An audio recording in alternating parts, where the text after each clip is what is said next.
So here we are, game number 3 of this best of 5, currently 2-0 up for the player who spawns in the top right hand position here. The blue Terran representing my insanity, JJakji. And his opponent to the top left, the purple Protoss representing GG, it's Majestic. JJakji not floating off to the gold, not necessarily the best strategy, so I've been informed, but it can lead to some pretty funky builds, especially if you make a lot of barracks. You can pump out a huge number of marines exceptionally fast and it's hilarious. But yeah, just keeping a close eye on everything that's going down here. Nothing imminently terrifying, nothing absolutely crazy. No proxy 2 gates, no proxy 2 raxes. JJakji has been known to go for things like a proxy 2 racks when it takes his fancy, usually when he's up 2 games in a best of 5 or something. Getting a very early gas, so this means that it should be an incredibly early factory. Usually that's what this leads into. Meanwhile, over a Majestic side, adding in a gateway. So let's take a little think. What are some really good builds for a Protoss player on this map? Well, the first and foremost is a Stargate, because if you Stargate in your main at the edge of your base here, you can actually get across to your opponent's main relatively quickly. It's closer than some proxy locations are on other maps. That obviously is huge if you can get it down. Unfortunately, JJakji is very likely expecting something along those lines, knowing that he's played game number 1 and game number 2 very solid. Not too much else really coming down here as of yet. Probe just scouting in, sees that there was a gas there. It was a very early gas. Oh no, he didn't actually see the gas. Wow. Okay, that's huge. Majestic not seeing that gas. All he can really deduce is that this barracks is really late and that he didn't see a command center. So probably by a process of elimination can work out that, okay, the gas should be there, but still not definitely confirming it, which can be a little bit dangerous. Factory coming down to the back. Stargate.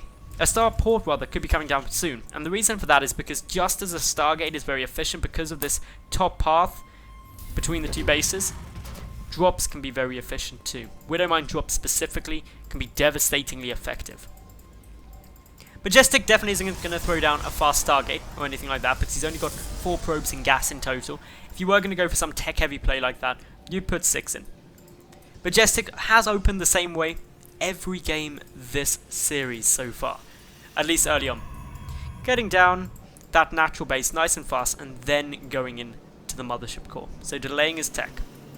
Widowmine coming out just as expected, should see a starport started, there we go, and everything piecing together just as really I would expect, and a Widowmine drop gonna be on the cards here.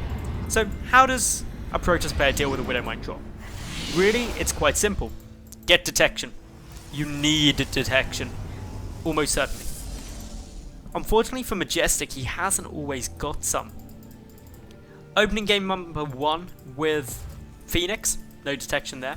And game number 2, he did actually get the robotics facility down, but I can't remember, if I recall correctly, if he got the observers really fast. But he is getting the robotics facility down nice and early this game, that's helpful for him. His scouting information very limited, doesn't really know what JJakji's doing, hasn't been back over there. JJakji is now getting a full read on his opponent though, sees the robo. That's a nice little scout for him. Moves in, unfortunately loses the SCV, but the SCV did its job. Paid for it with its life, but still knows that his opponent is going to have some detection and is sitting in quite a nice point. Double Hellion production coming through. First medevac just popping out now. Hellion's likely to come and poke up in the front after drawing the Stalker and Mothership Core back. Certainly can work out well. Mothership Core has enough energy now for a Photon Overcharge. That's one way you can try and stop too much of an annoyance. Boost should be off cooldown for this medevac as it hits the edge of the main base. And the Mothership Core, now moving back up, sees the medevac. The Marines may even go straight towards that Mothership Core. That'd be incredibly frustrating. And this is a really awkward position. Beautiful force field though. Gonna have to pick that up. Can fly over, but that force field right on the money. A probe being used to activate the Widowmine. That's a good play in itself. Mothership Core though still could be a priority target. The sentry as well is a lot of gas that could go down. In comes the 2 Hellions that make their way over, and JJakji taking a phenomenal lead here. Taking down that sentry, taking down that Mothership Core is massive, and now the probes being pulled to try and deal with this. Another Stalker coming out. Unfortunately, a nice lineup of probes there for the Hellion. just what he wants, making magnificent plays. JJakji looking solid, drops another Widow Mine down. It can be seen, but gets the detonation nonetheless on that Stalker, kills it off quickly. Majestic down to just 21 probes compared to the 27 SCVs of JJakji. JJakji has also got a third CC as well as his natural base in production. So while he is a bit behind in the expansions, he's going to be looking to overtake his opponent soon. Quick little pickup of the remaining one Marine. He's the one who goes back and tells the war stories, or goes to become a hero and tries to kill probes all on his lonesome. Making a fairly good grab at it, but this medevac pretty much gets free reign because there isn't any Stalkers down. Just one morphing in now, but a quick pickup and boost away should secure that safety. JJakji moving across with the tank, his third CC, about to finish up as well now. 2 mules, going to be calling down that mule hammer. The third CC just means he can pump out a huge number of SCVs very quick, get the third mule, potentially may even move down to the gold base depending on how confident he's feeling. Loving this out of Majestic. It's really his best choice. He does not want that tank to siege up in a nice position, forcing JJakji to kite backwards. The medevac taking a fair bit of damage, but it's the Immortal that's scary. So efficient against that siege tank, and that's why we're seeing JJakji pick it up. He cannot afford for that tank to try and face off against an Immortal, because the tank would always lose. Double bunker coming down. This is still a pretty potent push, but Majestic committing a lot of resources to this. Kind of has to make it work. With a double tank up, I don't foresee it actually being able to break, especially with a double bunker on its way through. So Majestic leveled out the work account momentarily, but JJakji is going to start triple SCV production any moment now. And when he does that, he's just going to start steamrolling ahead in terms of the work account, and once you add in the mules, he gets a big economic lead. So not too much else from Majestic as of yet. No sign of, there we go, Robotics Bay is coming down, I take that back. So he is teching up into Colossi, but he's lost 16 workers 10 minutes into this game. That's a massive amount of losses, especially when there's continual pressure coming through from JJakji, a drop heading up in towards the main base yet again. This is going to scout the Robotics Bay for a start, giving JJakji plenty of warning. But oh my goodness, we've got a ninja base. This I love from Majestic because he's got to take a huge risk, and this is a massive risk. It probably won't pay off, but if it did, it might give him that edge he needs. Probes are dying up in the main base. Good couple more go down. 20 killed in total this game so far. Pylon's getting focused. A sentry going to go down. Never leads to charge with a sentry. Not a good move. And unfortunately, Majestic loses some gas as well as quite a few probes there. JJakji has no knowledge of this base down to the bottom right. But once Fight and Overcharge has gone off, there's still a medevac there and very little to defend with. Not really the sort of situation a Protoss player wants to be left with.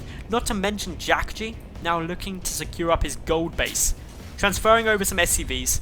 The advantage of the gold, aside from the fact that you return 7 minerals per trip, is that you need less SCVs to completely mine it out, meaning that you can take these gases on less SCVs too, which is very powerful for JJakji, who's now moving forward. He's going to siege up the natural base and then likely move into the main with that medevac, just trying to clean it up. It's a strong play he's making here, and it's going to be very frustrating for Majestic. Majestic gets some good force fields down, but right on cue, the medevac heads into the main base, slaughtering probes. Big tank hit there, and only a Colossus and Immortal remain. Photon Overcharge in the main base has been activated, should clean up this drop, but it's the natural base now where the threat really lay. The Colossus dies, the Immortal gonna fall. 39 army supply to 9 in favour of JJakji, and JJakji looks set to take a clean sweep. 3-0 up against GG's Majestic, winning that 50 euros, the spot in the monthly Go for SC2 finals pretty comfortably.